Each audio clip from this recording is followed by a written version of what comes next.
Anitha Pushpavanam Kuppusamy Viha YouTube channel அன்பர்கள் அனைவருக்குமே அன்பான வணக்கம்.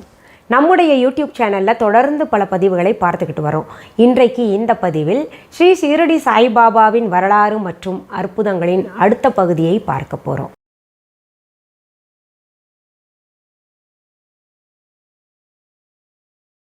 அதற்கு முன்பாக இன்றைக்கு பிறந்தநாள் மற்றும் திருமண நாள் காண இருக்கின்ற அனைவருக்குமே என்னுடைய வாழ்த்துகள். உங்களுடைய வாழ்க்கையில் நீங்கள் அனைத்து நலங்களும் வளங்களும் கிடைக்கப்பெற்று நீடுழி வாழணும்னு நான் ஷீரடி பாபாகிட்டே வேண்டிக்கிறேன். இந்த காணொளியை காண்கின்ற அனைவருக்குமே இந்த நாள் இனிய நாளாக அமையட்டும். ஸ்ரீ ஷீரடி சாய்பாபாவின் வரலாறு மற்றும் அற்புதங்கள் தொடர்ந்து நம்முடைய யூடியூப் சேனலில் பார்த்துக்கிட்டு வரோம். சமீப காலமாக பல்லவியினுடைய நிச்சயதார்த்தம் ஆனதற்கு பின்னாடி கொஞ்சம் பதிவுகள் தொடர்ந்து கொடுக்க முடியல, பாபாவுடைய பதிவுகள் கொடுங்க அப்படின்னு சிலர் தொடர்ந்து கமெண்ட்ஸில் கேட்டுக்கிட்டு இருக்கிறீங்க. எனக்கும் கொடுக்கணுன்னு ஆசை தான், ஆனால் சூழ்நிலை காரணமாக தொடர் பதிவுகள் என்னால் கொடுக்க முடியல. சரி, கடந்த அத்தியாயத்தில் கடந்த பகுதியில் பாபாவின் அற்புதம் என்ன அப்படின்றத நான் தொட்டு காமிக்கிறேன். அப்போ தான் இதை தொடர்ந்து உங்களால் பார்க்க முடியும். பாபாவினுடைய பக்தர் ஒரு இளைஞர், நானாவலின்னு பேர். அவர் என்ன பண்ணுறாரு, பாபா கிட்ட போயிட்டு சபையில் எல்லாரும் கூடியிருந்தாங்க மசூதியில். அங்கே போயிட்டு பாபா கிட்ட சொல்கிறாரு, பாபா நீங்கள் உட்கார்ந்திருக்கக்கூடிய அந்த இடம் எனக்கு வேண்டும், அந்த இடத்திலே நான் உட்கார வேண்டும் பாபா அப்படின்னு கேட்டவுடனே எல்லாருமே அதிர்ச்சிக்கு உள்ளாகிறாங்க.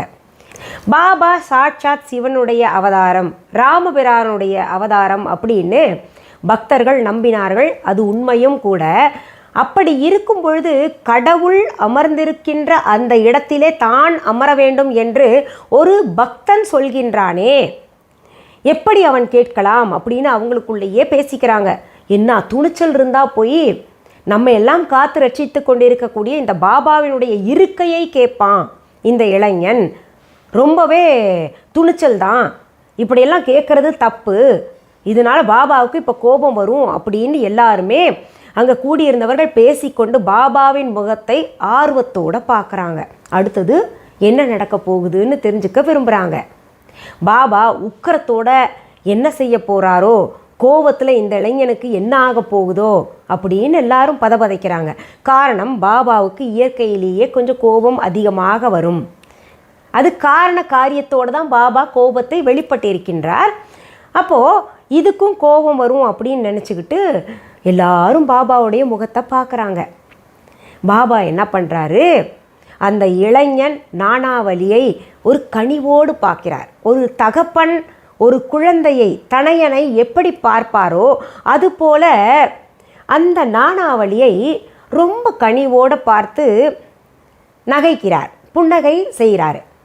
அதற்கு பிறகு என்னுடைய இருக்கை தானே வேணும், அதனால் என்ன, நீ வந்து உட்காந்துக்கோ அப்படின்னு சொன்ன உடனே மக்கள் எல்லாம் அதிர்ச்சிக்குள்ளாராங்க. அடடா, நாம் வணங்குகின்ற பாபா அமர்ந்திருக்கக்கூடிய இடத்துல போய் இந்த இளைஞன் போய் உட்கார்றதா, அதுக்கு பாபாவும் சம்மதிக்கிறாரே, இதெல்லாம் தப்பாச்சே அப்படின்னு பதபதச்சிட்டு போய் நிற்கிறாங்க. பாபா எல்லாரையும் ஏறெடுத்து பார்க்கின்றார். அவருடைய பார்வையை பார்த்த உடனேயே அத்தனை சலசலப்புகளும் பேசி கொண்டிருந்தவர்களும் அப்படியே அமைதியாயிடுறாங்க. திரும்பவும் பாபா அந்த இளைஞன் நானாவலியை பார்த்து சொல்கின்றார், வந்து உட்காருப்பா அப்படின்னு. அந்த இளைஞன் பாபா அந்த இருக்கையை விட்டு இறங்கின உடனேயே ஒன்றுமே யோசிக்கலை, சர்வசாதாரணமாக போய் உட்காந்துக்கிட்டு திரும்ப எழுந்து வந்துடுறான்.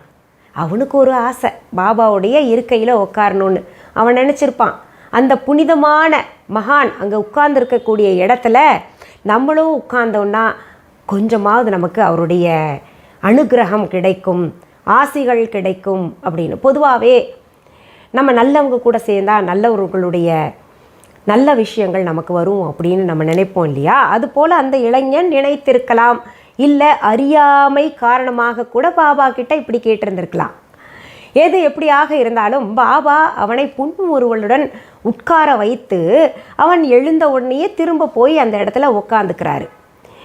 இது அங்கே கூடியிருக்கின்ற மக்கள் எல்லாம் மறுபடியும் பேசிக்கிறாங்க. பாபா எந்த ஒரு விஷயம் செஞ்சாலும் அதில் உள்ள அர்த்தம் இருக்கும். இப்போ அந்த இளைஞனுக்கு தன் இருக்கையை கொடுத்து அதில் அமர்ந்த பின்னாடி தான் திரும்பவும் போய் உட்கார்றாருனா அதுலேயும் ஏதாவது அர்த்தம் இருக்கணுமே. இல்லை பாபா இதை உணர்த்துகிறாரோ, இந்த பதவி, புகழ், பட்டம், நாற்காலி இதற்கெல்லாம் ஆசைப்படுகிறவர்கள் அது நிரந்தரமானது அல்ல, அதையெல்லாம் பிறருக்கும் விட்டு கொடுக்க வேண்டும், ஒரு பெருந்தன்மையோடு நடந்து கொள்ள வேண்டும் என்பதை உணர்த்துகிறாரோ அப்படின்னு அங்கே இருக்கிறவங்க எல்லாம் பேசிக்கிறாங்க. அங்கே கூடியிருந்தவங்க ஒவ்வொரு விதத்தில் நினைக்க ஆரம்பிச்சிட்டாங்க. அதாவது இந்த நாற்காலி நிரந்தரமானது கிடையாது, யார் எப்பொழுது கேட்டாலும் அதை கொடுக்க வேண்டும் என்கின்ற மனப்பான்மையை உணர்த்துவதற்காக பாபா இப்படி நடந்து கொள்கிறாரோ அப்படின்னும் பேசிக்கிறாங்க. இன்னும் ஒரு சிலர் என்ன பேசிக்கிறாங்கன்னா, சில ஆன்மீகவாதிகள் தனக்கென்று ஒரு பாதை அமைத்து செல்வச் செருக்கோடு அகம்பாவத்தோடு தனக்கும் பக்தர்களுக்கும் ஒரு இடைவெளியுடன் நடந்து கொள்வார்களே, தனக்கும் பக்தர்களுக்கும் இடைவெளியுடன் நடந்து கொள்வார்கள்னா பக்தர்கள் ஒரு குறிப்பிட்ட இடைவெளியில் நின்று கொண்டுதான் ஆன்மீகவாதிகளை தரிசிக்க முடியும், வணங்க முடியும். மகான்களை கூட அப்படித்தான். ஆனால் பாபா அப்படி இல்லையே. தன்னுடைய பக்தர்களுடைய உணர்வுகளை புரிந்து கொண்டு அவர்களுக்கு என்ன தேவையோ, யார் யாருக்கு என்னென்ன தேவையோ அதையெல்லாம் நிறைவேற்றி கொடுக்கின்றாரே. அவர்தான் பாபாவினுடைய தனிச்சிறப்பு. அதுதான். அதனால தான் பாபா போற்றுதலுக்கும் வணக்கத்துக்கும் உரியவராக இருக்கின்றார் அப்படின்னு பெருமையுடன் பாபாவை பற்றி சிலாகித்து கொண்டு பாபா கி ஜே அப்படின்னு கன்னத்தில் போட்டுக்கிட்டு பாபாவை வணங்குகிறார்கள். அங்கே கூடியிருந்தவர்கள் அனைவருக்கும் ஒன்று நல்லா புரிஞ்சிருச்சு. பாபா உண்மையிலேயே ஆன்மீகவாதி, மிகப்பெரிய மகான். அவர் குடும்பத்திலோ மற்றும் பதவி பட்டங்களிலோ ஆசை இல்லாத உண்மையான துறவி என்பதை புரிந்து கொண்டார்கள். இந்த பாபாவினுடைய செய்கைகள் எல்லாம் என்ன பண்ணுச்சுன்னா, நாளுக்கு நாள் பக்தர்களை ஈர்க்க செய்தது. அதனால் இவருடைய புகழெல்லாம் நிறைய பரவிக்கிட்டே போச்சு. பாபா இவ்வளவு எளிமையாக இருக்கின்றார், தனக்காக எதுவுமே சேர்த்து கொள்ளவில்லை, பக்தர்களை புரிந்து கொண்டு அவர்களுடைய உணர்வுகளுக்கு ஏற்றார் போல நடந்து கொள்கின்றார் அப்படின்ற செய்தியெல்லாம் காட்டு தீயா பரவ பரவ அவருக்கு பக்தர்கள் நாளுக்கு நாள் அதிகரிச்சுட்டு போய்கிட்டே இருந்தாங்க. இன்னொன்று, பாபாவை வணங்க போகிறவர்கள் இல்லை நேரே பார்க்க போகிறாங்கன்னா தங்களுடைய விருப்பம் போல பாபாவை கொண்டாடினாங்க. எப்படின்னா, இவங்களுக்கு பஜனை பாடுறது பிடிக்குதுன்னா இவங்க பாபாவை பற்றி பெருமையாக பஜனை பாட ஆரம்பித்தாங்க. ஒரு சிலர் பாபாவுக்கு சாமரம் வீசினாங்க, அதையும் பாபா ஏற்றுக்கொண்டார். ஒரு சிலர் பாபாவினுடைய காலை பிடிச்சு விட்டாங்க, அதையும் பாபா ஏற்றுக்கொண்டார். ஒரு சிலர் பாபாவினுடைய பாதங்களை கழுவி விடுவாங்க, அதையை கூட பாபா ஏற்றுக்கொண்டார். இதையெல்லாம் பாபா ஏன் ஏற்றுக்கொள்கின்றார் அப்படின்னா, அவருக்கு ஆசையா என்ன? தன்னை கொண்டாடணும், சாமரம் வீசணும், தன் காலை பிடிச்சு விடணும், இல்லை பாதங்களை கழுவி விடணும் அப்படின்றது அவருக்கு ஆசை கிடையாது. ஆனால் கூட தன்னுடைய பக்தர்கள் அவர்களுடைய அன்பை இப்படியெல்லாம் வெளிப்படுத்தி கொள்கிறார்கள், அதை தடுக்கக்கூடாதுன்னு பாபா அவர்கள் எப்படியெல்லாம் கொண்டாடினாங்களோ அதை எல்லாமே ஏற்றுக்கொண்டார். பாபாவுக்கு பக்தர்கள் உணவு கூட கொண்டு வருவாங்க. சிலர் கல்கண்டு நிவேதனமாக கொண்டு வருவாங்க, திராட்சை கொண்டு வருவாங்க, உணவு கொண்டு வருவாங்க. அத்தனை பேரும் கொண்டு வந்து பாபா சாப்பிடவா செய்கிறார்? கொஞ்சம் கொஞ்சம் எடுத்துக்கிறாரு பக்தர்களை மகிழ்விக்க. மற்றதெல்லாம் பார்த்திங்கன்னா பக்தர்களுக்கே திருப்பி கொடுத்துட்றாரு. அடுத்த வேளை உணவுக்காக கூட பாபா சேர்த்து வைத்து கொண்டது கிடையாது. பாபாவின் அடியவர்கள் பக்தர்கள் ஆசையாக கொண்டு வர்றாங்கன்னு பாபா ஏற்றுக்கிட்டு மீண்டும் அவர்களுக்கே திருப்பி கொடுத்துருவார். இப்படி யார் யாரெல்லாம் எப்படி பாபாவை கொண்டாட வேண்டும்னு நினச்சாங்களோ அதையெல்லாம் ஏற்றுக்கொண்ட பாபா ஒரே ஒரு விஷயத்தை மட்டும் ஏற்றுக்க மாட்டார். அது என்னன்னு பார்த்தீங்கன்னா, தன்னுடைய நெற்றியிலே சந்தனத்தை பூசுவதற்கு யாருக்கும் அனுமதி கொடுக்கவில்லை. இது நிறைய பேர் எதனால் இப்படி பாபா பண்ணுறாரு? எல்லாவற்றையும் ஏற்றுக்கொண்ட பாபா சந்தனத்தை அவருடைய நெற்றியிலே பூசுவதற்கு அனுமதி தரவில்லை. ஏன் அப்படின்னு பல முறை பலர் சிந்தித்து பார்த்துருக்காங்க. அதை பற்றி ஒருவருக்கொருவர் பேசியிருக்காங்க. இது எதனாலன்னு புரியாமல் இது பாபா மட்டுமே அறிந்த ரகசியம்னு விட்டுட்டாங்க. பாபாவின் பக்தர்கள் பேசிக்கொண்டது என்ன அப்படின்னு பார்த்தோம்னா, பாபா சிவனின் அவதாரமாக இருக்கின்ற காரணத்தினால தான் சிவபெருமானுடைய நெற்றிக்கண் எப்பொழுதுமே சூடாக இருக்கும் இல்லையா, அந்த சூடு நிரந்தரமாக அங்கே இருக்கணும், சந்தனம் பூசி அந்த சூடு போயிடக்கூடாதுன்றதுக்காக பாபா தன்னுடைய நெற்றியிலே சந்தனம் பூச அனுமதி தரலையோ அப்படின்னு பேசியிருக்காங்க. இது தவிர பாபாவின் பக்தர்கள் இன்னும் பேசிக்கிறாங்க. பாபா இந்த மண்ணுலகத்தில் நடக்கக்கூடிய தீமைகளை அழிப்பதற்கு தன் நெற்றிக்கண்ணில் சூடு எப்போவுமே இருக்கணுன்றதுக்காக சந்தனம் பூசாமல் இருக்கிறாரோ, அதுக்கு அனுமதி கொடுக்காமல் இருக்கிறாரோ அப்படின்ற மாதிரி எல்லாம் பேசிக்கிறாங்க. எது எப்படியாக இருந்தாலும் அது பாபா மட்டுமே அறிந்திருக்கக்கூடிய ரகசியம் அப்படின்னு யோசித்து ஒரு காலகட்டத்தில் அதை விட்டுடுறாங்க. ஆனால் பாபாவினுடைய பக்தர்கள் இதுவரை பார்க்காத ஒரு காட்சியை ஒரு நாள் பார்க்க நேரிட்டது. ஒரு நாள் டாக்டர் பண்டிட் என்பவர் பாபா தங்கியிருந்த மசூதிக்கு வருகின்றார். முதன்முறையாக வருகின்றார். பாபாவின் கால்களிலே விழுந்து வணங்குகிறார். பாபா முன்னாடியே உட்காந்து அவர் கண்கள் பளபளக்க கையெடுத்து கும்பிடுறாரு. பொதுவாகவே ஒரு சிலரை பார்த்தோன்னே நமக்கு இனம் புரியாத ஒரு அழுகை வரும் இல்லையா. இவர் மகான், துறவி, பக்தர்களை எல்லாம் காத்து ரட்சித்து கொண்டிருப்பவர். பாபாவை பார்த்தாலே எல்லாருக்குமே கண்ணீர் வரும், இனம் புரியாத ஒரு அழுகை வரும். அவர் மேலே ஒரு ஈடுபாடு அவ்வளவு. நம்முடையவர், நம்முடைய தகப்பன் அப்படின்னு பார்க்குறவங்க அத்தனை பேரையும் நம்ம நினச்சிக்க முடியாது. ஆனால் அவரை பார்த்தா அந்த உணர்வு ஏற்படும். அப்படி தான் அவரை பார்க்க போகும்போது பக்தர்கள் என்ன பண்ணுவாங்க, ஒரு சிலர் காரணமே இல்லாமல் கண்ணீர் விட்டு அழுவாங்க. அதுபோல் டாக்டர் பண்டிட் அவரை பார்த்தோன்னே கண்கள் தழுதழுக்க அவரை கையெடுத்து வணங்கிட்டு இருக்காரு. பாபாவும் அன்றைக்கு புதிதாக வந்த டாக்டர் பண்டிட்டை அன்போடு பார்க்குறார், புன்னகையோடு பார்க்குறாரு. தீர்க்கமாக தன்னுடைய மனதிலே ஊடுருவச் செய்து தீர்க்கமாக தீட்சண்யத்தோடு பார்க்குறாரு. அப்புறம் டாக்டர் பண்டிட் கிட்ட சொல்கிறாரு, தாதா பட் கேல்கர்னு என்னுடைய பக்தர் ஒருத்தர் இருப்பார், அவருடைய வீடு எங்கே இருக்குன்னு தேடிட்டு போய் கண்டுபிடிச்சி அவர் நிவேதனமாக எனக்கு சில பொருள்களை கொண்டு வருவார். அப்புறம் கற்பூரம், சந்தனம் இது போன்ற பொருள்களை எல்லாம் கொண்டு வருவார். அவருடைய வீடு எங்கே இருக்குன்னு தேடி கண்டுபிடிச்சிட்டு அவரை அழைச்சிட்டு என்னை பார்க்க வாங்க அப்படின்னு அனுப்பிச்சி வச்சிடுறாரு. இந்த டாக்டர் பண்டிட்டும் என்ன பண்ணுறாரு, தன்னுடைய ஊருக்கு போயிட்டு தாதா பட் கேல்கர் வீடு எங்கே இருக்குன்னு தேடி கண்டுபிடிச்சிட்டு அவர் வீட்டுக்குள்ளே போயிடுறாரு. அங்கே போய் பார்க்கும்போது அந்த தாதா பட் கேல்கர் என்ன பண்ணுறாரு, கற்பூரம், ஊதுவத்தி, சந்தனம் மற்றும் திராட்சை, கல்கண்டு, பழங்கள் இதையெல்லாம் சேகரித்து மூட்டை கட்டிக்கிட்டு இருக்கிறாரு. அப்போது டாக்டர் பண்டிட் போய் அவர்கிட்ட சொல்கிறாரு, உங்களை பாபா அழைச்சிட்டு வர சொல்லி என்னை அனுப்பிச்சிருக்காரு அப்படின்னோடனே, இருங்க இந்த பொருளெல்லாம் எடுத்துகிட்டு கிளம்பலாம் அப்படின்னு கிளம்பி பாபா தங்கி இருக்கக்கூடிய மசூதிக்கு போய் பார்க்குறாங்க. பாபாவை வணங்கிவிட்டு ஒரு இடத்துல உட்காந்துடுறாங்க. பாபாவினுடைய செய்கைகளை பார்த்து மற்றும் பாபாவை பற்றி மற்றவர்கள் போற்றி பாடுவதை கேட்ட டாக்டர் பண்டிட் உணர்ச்சி வசப்பட்டு என்ன பண்ணுறாரு, தாதா பட் கேல்கர் கொண்டு போன சந்தனத்தை, அந்த சந்தன கிண்ணத்திலிருந்து சந்தனத்தை அள்ளி இன்னொரு கிண்ணத்தில் போட்டு தண்ணியை போட்டு நல்லா குழைக்கிறாரு. குழைச்சிட்டு யாரும் எதிர்பார்க்காத வகையில் பாபாவினுடைய நெற்றியில் 3 பட்டையாக போட்டு விடுறாரு. பாபா அதை ஏற்றுக்கொண்டு அமைதியாக உட்கார்ந்துருக்கிறாரு. எந்த எதிர்ப்பும் காமிக்கலை. இப்படி டாக்டர் பண்டிட் சந்தனத்தை பூசி பாபா ஏற்றுக்கொண்ட பின்னாடி, அதாவது எந்த அசைவும் இல்லாமல் உட்கார்ந்துருக்கிறத பார்த்த உடனேயே அங்கே கூடியிருந்தவர்கள் அத்தனை பேருமே பாபாவுக்கு அடுத்தது கோபம் வருமோ, அவர் என்ன பண்ண போகிறாருன்னு ஆர்வமாக பார்க்குறாங்க. ஆனால் பாபா அவர் பூசிய சந்தனத்தை ஏற்றுக்கொண்டு அமைதியாகவே இருந்தார்.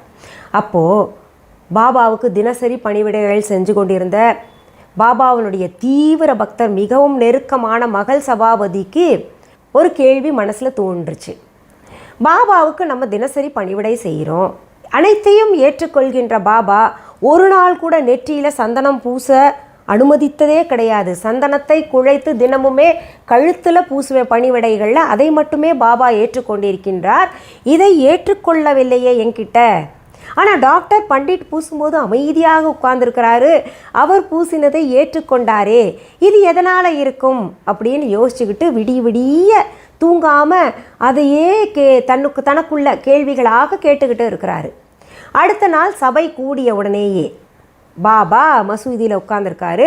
அப்போது அங்கே கூடியிருந்தவர்கள் எல்லாம் கேட்குறாங்க, பாபா நீங்கள் ஒரு காலம் சந்தனம் நெற்றியில் பூசுவதற்கு அனுமதி கொடுத்ததில்லையே யாருக்குமே, உங்களை மீறி ஏதாவது ஒரு செயல் செய்யும் பொழுது உங்களுக்கு கோபம் வருமே, ஆனால் டாக்டர் பண்டிட் பூசும்போது நீங்கள் அமைதியாக இருந்தீங்களே, எந்த எதிர்ப்பும் தெரிவிக்கலையே, அவ்வளவையே இந்த மகள் சபாபதி உங்களுக்கு தினமுமே பணிவிடை செய்யக்கூடியவர், மிகவும் நெருக்கமானவர், அவரை கூட நெற்றியில் சந்தனம் ஒரு பொட்டாக வைக்கக்கூட நீங்கள் அனுமதிக்கவில்லையே, ஏன் பாபா அப்படின்னு கேட்குறாங்க. அவங்க எல்லாருக்குமே தெரியும் பாபா ஒரு செயலை செய்தாரே ஆனால் அதற்கு பின்னாடி காரண காரியங்கள் கட்டாயம் இருக்கும்னு தெரிஞ்சுக்கிட்டு கூட எல்லாருமே இப்படி கேட்ட உடனேயே பாபா புன்னகைத்தவாறே சொல்கின்றார். அவர் சொன்ன பதிலை கேட்டு அனைவருமே வியப்பின் உச்சிக்கே போயிட்டாங்க. இப்படி ஒரு பதிலை பாபா சொல்வார் அப்படின்னு யாருமே எதிர்பார்க்கல. அந்த பதில் என்னவாக இருக்கும் அப்படின்ற ஆர்வம் உங்களுக்கும் இருக்குது, சொல்லக்கூடிய எனக்கும் இருக்குது. எனக்கு தெரிந்தால் கூட நான் அதை என் வாயால் சொல்வதற்கு ஒரு பேராகவே நினைக்கிறேன்.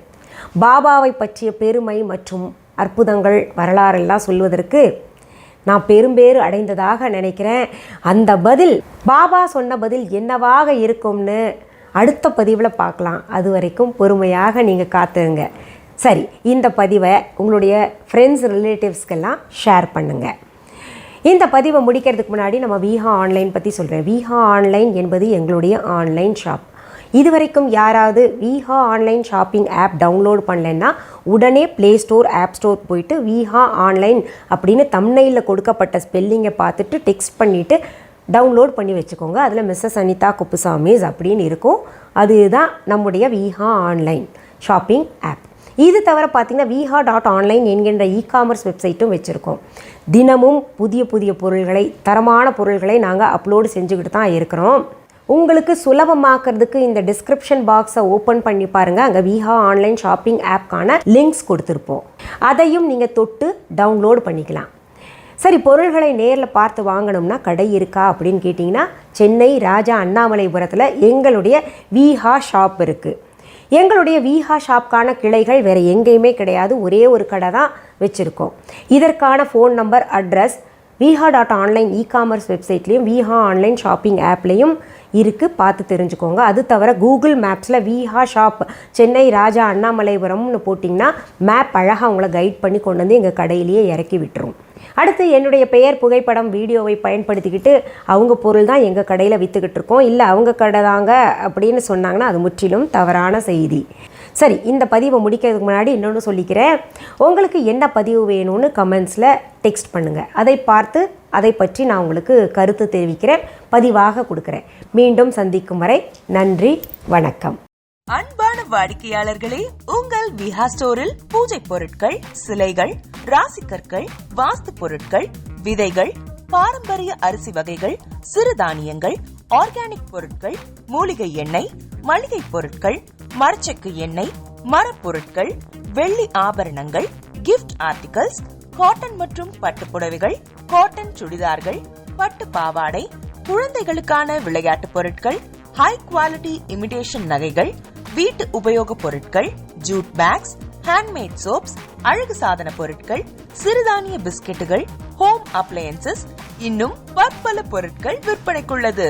விஹா ப்ராடக்ட்களை நீங்கள் வாங்க விரும்பினால் அது எங்களுடைய viha.online வெப்சைட் மற்றும் சென்னை ராஜா அண்ணாமலைபுரத்தில் உள்ள எங்கள் விஹா ஸ்டோரில் மட்டுமே கிடைக்கும் என்பதை தெரிவித்துக் கொள்கிறோம்.